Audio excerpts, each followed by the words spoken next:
नमस्कार दोस्तों, आप देख रहे हैं ए आंसू न्यूज। आज हम बात करने वाले हैं उस संकट की जिसने पिछले 4 दिनों में भारत की हवाई यात्राओं को पूरी तरह हिला कर रख दिया। 1000 से ज़्यादा उड़ानें रद्द, हजारों लोग संकट में फंसे। किसी की शादी छूटी, किसी का परीक्षा तो किसी का सपना। लेकिन सवाल ये है, ये सब हुआ क्यों और इसकी जिम्मेदारी कौन लेगा?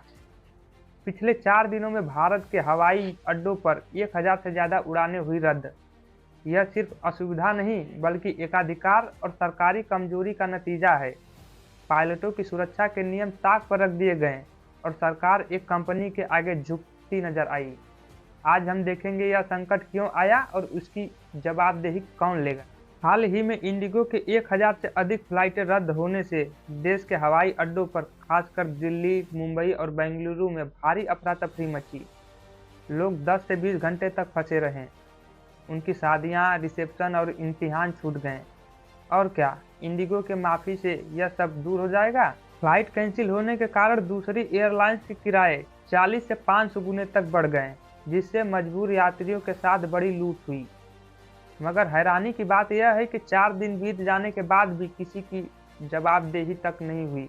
नागरिक उड्डयन मंत्री समारोह नायडू कंट्रोल रूम से फोटो ट्वीट कर रहे हैं, जबकि राज्य मंत्री मुरली मनोहर के सोशल मीडिया पर इस हाहाकार का जिक्र तक नहीं मिला।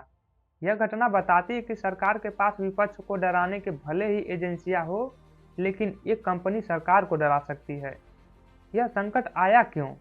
इसकी जड़ पायलटों की थकान और सुरक्षा से जुड़े नए नियमों FDTL flight duty time limitation में है। पायलट लंबे समय से काम के बढ़ते दबाव और थकान से मुक्ति चाहते थे।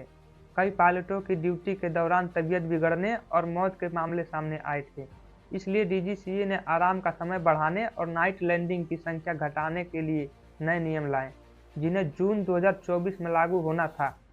इन नियमों का मतलब था कि इंडिगो जैसी कंपनियां को 15 से 25% तक अतिरिक्त पायलट हायर करने पड़ते। लेकिन क्या इंडिगो ऐसा किया? बिल्कुल नहीं। इंडिगो ने जानबूझकर यात्रियों की असुविधा का बहाना बनाकर नियमों में डील मांगी और सरकार झुक गई। DGCA ने दबाव में आकर नियमों में डील दे दी, जिससे यात्री और पायलट सुरक्षा के समझौता हुए।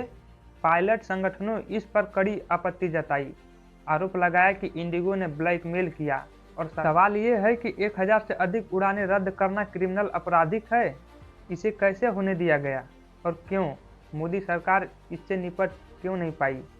इंडिगो के पास इतना दबाव बनाने की क्षमता क्यों है? इसका जवाब है एकाधिकार, मोनोपोली।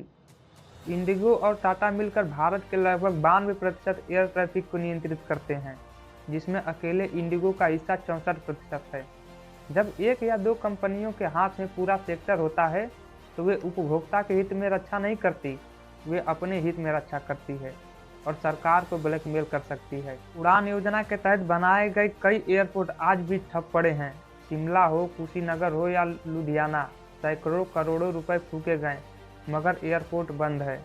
यह दर्शाता है कि विकास के नाम पर केवल खोखले सपने दिखाए जा रहे हैं और जवाबदेही किसी की तय नहीं होती।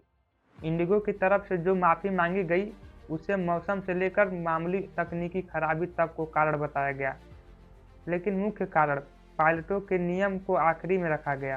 कुल मिलाकर यह संकट केवल फ्लाइट कैंसिल का होना नहीं, बल्कि सरकार की कमजोरी, कारपोरेट ब्लैकमेलिंग और यात्री सुरक्षा से समझौता करने का प्रमाण है। जनता हार गई, इंडिगो जीत गई और मोदी सरकार झुक गई। नमस्कार।